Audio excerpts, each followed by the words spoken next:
Physical education is not for everyone.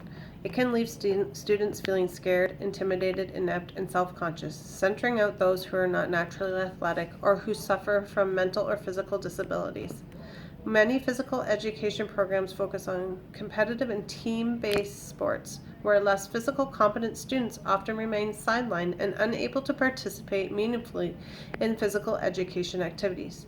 Moreover, the one-size-fits-all nature of most physical education programs does not recognize the potential for injury to those who may have physical limitations, both identified and unidentified. Therefore, I do not support the proposition that physical education classes should be a mandatory part of public education from kindergarten through grade 12. There needs to be an overhaul of our Canadian physical education curriculum. It needs to move away from an over-focus on sports-based activities and an emphasis on physical athleticism, and a move to activities that are inclusive and optimize competency in physical health. The experience of being physically inadequate can lead to anxiety and low self-esteem, and has been shown to foster an atmosphere of shaming and bullying for those who don't measure up, leaving many children and adolescents with a lack of self-worth, confidence, and feeling of social isolation. Unfortunately, in Canada, physical education is not standardized.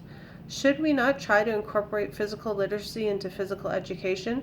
Including physical literacy promotes developing skills to enjoying lifelong physical health, but less than 400 Canadian schools have adopted physical literacy standards.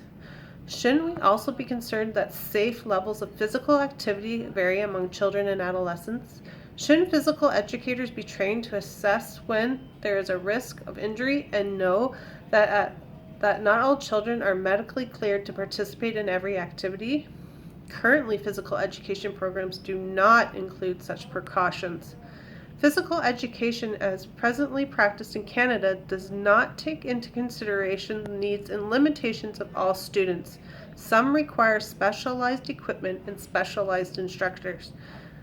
Until such time as standardized physical education programs are developed, which focus on physical literacy and activities designed to promote health and well-being for students across the whole spectrum of physical abilities, a mandatory physical education program is not the best interest of students in Canadian schools.